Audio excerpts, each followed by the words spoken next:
కౌశల్యం survey ద్వారా ఏవైతే ఈ 27 లక్షల పై మాటే ఇక అభ్యర్థులున్నారో, సో వాళ్ళల్లో ఇప్పుడు 17 లక్షల మంది దగ్గరగా వ్యాలిడ్ అయ్యారు. ఇంకా 11 లక్షల మంది వ్యాలిడిటీ కావాలి. అయితే ఇప్పుడు ఈ 16 పాయింట్ సంథింగ్ అంటే నియర్లీ 17 లక్షల మందికి వచ్చేసరికి వీళ్ళు ఎగ్జామ్స్ కండక్ట్ చేస్తాము అని చెప్పడం జరిగింది. వచ్చే వారం చేస్తారా, వచ్చే నెల చేస్తారని పక్కన పెడితే అసలైతే కండక్ట్ చేస్తామన్నారు. అయితే ఇందుట్లో వచ్చేసరికి 10th క్లాస్ వాళ్ళు ఉన్నారు, ఇంటర్ వాళ్ళు ఉన్నారు, ఐటీఐ వాళ్ళు ఉన్నారు, డిప్లొమా వాళ్ళు ఉన్నారు, యూజీ అంటే బీటెక్, బీఫార్మసీ, డిగ్రీ వీళ్ళు ఉన్నారు, పీజీ, ఎంటెక్, ఎంఫార్మసీ వీళ్ళు కూడా ఉన్నారు. సో 10th నుంచి పీజీ వరకు వేసుకుంటే చాలా మంది ఉన్నారు. అయితే ఒక్కొక్కరికి ఒక్కొక్క ఎడ్యుకేషన్ బ్యాక్గ్రౌండ్. మరి ఎగ్జామ్ కండక్ట్ చేస్తారంటున్నారు కదా, ఎగ్జాము ఇప్పుడు 10th క్లాస్ వాళ్ళకు ఒక రకంగా, ఐటీఐ వాళ్ళకు ఒక రకంగా, ఇంటర్మీడియట్ వాళ్ళకు ఒక రకంగా, అలాగే యూజీలో వచ్చేసరికి రకరకాల బ్రాంచ్లు కూడా ఉంటాయి. కంప్యూటర్ సైన్స్ ఉంటుంది, మెకానికల్ ఉంటుంది, ట్రిపుల్ ఉంటుంది, ఇలా ఉంటాయి. డిగ్రీలో కూడా అంతే, కంప్యూటర్ సైన్స్ అని, లేకపోతే ఏదైనా కామర్స్ బ్యాక్గ్రౌండ్ ఇలా ఉంటాయి అకౌంట్స్ సంబంధించి. అది వేసుకున్నా, పీజీ వేసుకున్నా కూడా మరి రకరకాలుగా ఉంటాయి కదా. వాళ్ళ బ్రాంచ్ను బట్టి ఎగ్జామ్ కండక్ట్ చేస్తారా అని చెప్పేసి వీళ్ళు అడుగుతా ఉన్నారనమాట. సో దాని గురించి ఇప్పుడు నేను చెప్పదలిచాను. ముందుగా అయితే ఇంతవరకు ఈ ఛానల్ సబ్స్క్రైబ్ చేసుకొని వాళ్ళు సబ్స్క్రైబ్ చేసుకొని ఈ వీడియోని లైక్ చేసి షేర్ చేయండి. ఇక వచ్చేసరికి తెలుగు ఇంజనీరింగ్ ఎడ్యుకేషన్ టెలిగ్రామ్ ఛానల్లో జాయిన్ అవ్వండి. ఈ వీడియోకి హైప్ అవ్వండి. ఇక టాపిక్లో వెళితే ఏంటంటే AP work from home jobs సంబంధించిన ఎగ్జామ్ ప్యాటర్న్. ఇప్పుడు వచ్చేసరికి ఇనీషియల్గా వచ్చేసరికి ఖచ్చితంగా 10th క్లాస్ వరకు అందరూ కూడా కంపల్సరిగా చదువుతారు. సో ఎక్కువ శాతం మంది 10th క్లాసు స్టేట్ సిలబస్ చదివిన వాళ్ళే ఉంటారు. ఆ సిలబస్లో ఎటువంటి మార్పు ఉండదు. సోషల్ తీసుకున్నా, మ్యాథ్స్ తీసుకున్నా, ఇంగ్లీష్ తీసుకున్నా, హిందీ తీసుకున్నా, ఏదైనా తీసుకోండి సబ్జెక్ట్, తెలుగు అయినా కానివ్వండి. సో ఏది తీసుకున్నా కూడా అందుట్లో సిలబస్ ఒకే రకంగా ఉంటుంది. అక్కడ వరకు కంపల్సరీ చదువుతారు కదా. 10th తర్వాత ఐటీఐ వీటికి పోతారు. అయితే ముందు ఎగ్జామ్ కనుక పెట్టతలిస్తే ఇంతమందిని వచ్చేసరికి జాబుల్లో కూర్చోబెట్టడం కష్టం అవుతుంది, చాలా కష్టం. ఒకవేళ ప్రభుత్వం ఓపిక చేసి వీళ్ళందరకు ఏదో ఒక రకంగా ఇచ్చేద్దాం, భర్తీ చేద్దాం అనుకున్నా, వీళ్ళు ప్రైవేట్ కంపెనీలు వాళ్ళతో మాట్లాడారు అంటున్నారు కాబట్టి ప్రైవేట్ కంపెనీలు వాళ్ళు ఇంతమందిని వచ్చేసరికి వీళ్ళు హ్యాండిల్ చేయలేరండి. ఎందుకంటే వీళ్ళు కాకుండా ఇంకా బయట వచ్చే వాళ్ళు ఉంటారు, ఇంకా వేరే రాష్ట్రాల నుంచి వచ్చే వాళ్ళు ఉంటారు, వాళ్ళ రిక్రూట్మెంట్ ఉంటుంది, అదంతా ఉంటుంది. ఏదో ప్రభుత్వం వారు అడిగారు కాబట్టి వాళ్ళు ఇదంతా ఒప్పుకుంటారు, కానీ ఇదంతా చేయాలంటే వాళ్ళకి తతంగం. అందుకని ఫిల్టర్ అవుట్ చేస్తారు. ఫిల్టర్ అవుట్ చేయాలంటే మరి ఎగ్జామే కరెక్ట్. అయితే మరి ఎగ్జామ్ పెట్టాలంటే అందరికీ ఒకటే ప్యాటర్న్లో ఉంటుందా క్వశ్చన్ పేపర్ అంటే ఖచ్చితంగా మీరు 10th వేసుకున్నా, పీజీ వరకు మధ్యలో ఏది వేసుకున్నా కూడా 10th అందరూ చదువుంటారు కాబట్టి అందరికీ కామన్ టెస్ట్ ఉంటుందండి. ఎగ్జామ్ కనుక పెడితే ఆ కామన్ టెస్ట్ వచ్చేసరికి ఏముంటుంది, ఇంగ్లీష్ ప్రొఫిషియన్సీ టెస్ట్ ఉంటుందండి. అందుట్లోనే మొత్తం కలిపి చెప్తున్నా. ఆ తర్వాత వచ్చేసరికి ఈ జనరల్ అవేర్నెస్ ఉంటుందండి, క్వాంటిటేటివ్ ఆప్టిట్యూడ్, రీజనింగ్ ఉంటుందండి. ఆ 4. ఇంకా చాలా మంది అడుగుతున్నారు పజిల్స్ ఉంటాయి. పజిల్స్ అనేవి ఉండవండి. పజిల్స్ అనేవి తీసేశారు, ప్రైవేట్ రంగం వాళ్ళు ఎప్పుడో తీసేశారు వాటిని.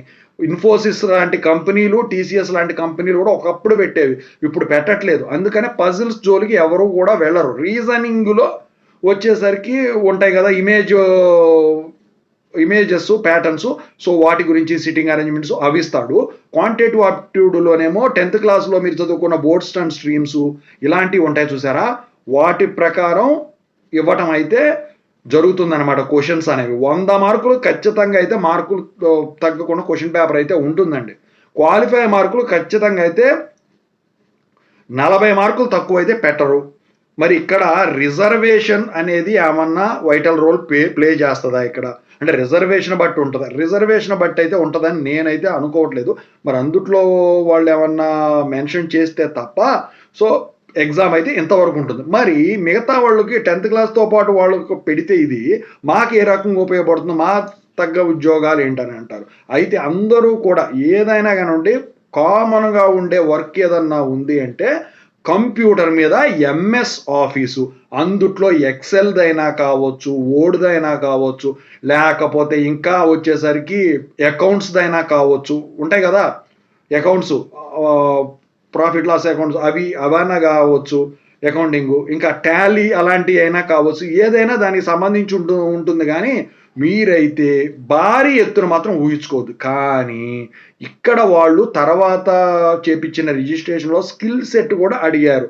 అంటే ఇప్పుడు సాఫ్ట్‌వేర్ కొంతమంది చెప్పున్నారు. అలాంటి వాళ్ళకు రిటన్ టెస్ట్ అయితే ఇదుంటుంది. ఇది అయిన తర్వాత కంపెనీలు వాళ్ళకు వాళ్ళు అప్పచెప్తారు. వాళ్ళు గనక డైరెక్ట్‌గా ఫేస్ టు ఫేస్ ఎందుకంటే ఫ్రెషర్‌గా కండక్ట్ చేసేటప్పుడు వాళ్ళు క్వాంటిటేటివ్ ఆప్టిట్యూడ్, రీజనింగు ఉన్న రిటన్ టెస్ట్ పెడతారు ఎప్పుడూ కూడా. అదొకటను ఇక సబ్జెక్ట్ టెస్ట్ కూడా పెడతారు. కానీ ఇక్కడ ప్రభుత్వం వాళ్ళు రీజనింగ్, క్వాంటిటేటివ్ ఆప్టిట్యూడ్ అందుట్లో పెడుతున్నారు కాబట్టి ఇక వాళ్ళు నెక్స్ట్ లెవెల్‌లో స్కిల్ టెస్ట్‌కి వెళ్ళేదానికి ఛాన్స్ ఉంటుందండి క్వాలిఫై అయిన వాళ్ళకు.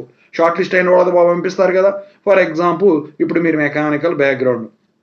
మీకు క్యాడ్ బాగా వచ్చు. ఆ క్యాడ్‌కి సంబంధించిన కంపెనీ వాళ్ళు మిమ్మల్ని ఇంటర్వ్యూ చేస్తారు. ఓహ్! పర్లేదు ఇతని దగ్గర స్టఫ్ ఉందని చెప్పి మీ రెజ్యూమ్‌ని బట్టి వాళ్ళకి మ్యాచ్ అయిన దాన్ని బట్టి తీసుకొని వాళ్ళు మీకు ఆ పోస్ట్ ఇవ్వడం జరుగుతుంది. మరి ఎలక్ట్రికల్ వాళ్ళకి ఎలా ఉంటుంది? ఎలక్ట్రికల్ వాళ్ళకొచ్చేసరికి ఈ లోడ్ ఫోర్‌కాస్టింగ్ లాంటి సిస్టమ్ ఆపరేషన్ మీద వర్క్ ఫ్రమ్ హోమ్ లాంటివి ఇచ్చేదానికి ఛాన్స్ ఉంది.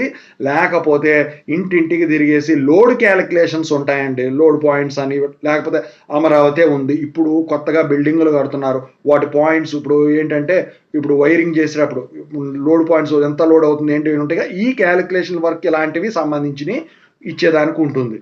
ఈసీ వాళ్ళు ఎలక్ట్రానిక్స్ సంబంధించి ఇలా ఉంటుంది.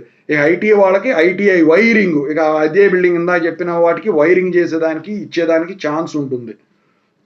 ఓకేనా?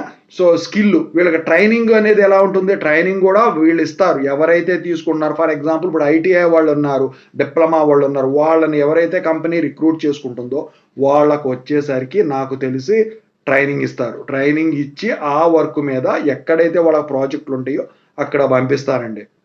అలాగే మిగతా వాళ్ళు కూడా అకౌంట్స్ అయితే అకౌంట్సు, ఇక ఎంఎస్ ఆఫీస్ అయితే ఎంఎస్ ఆఫీసు.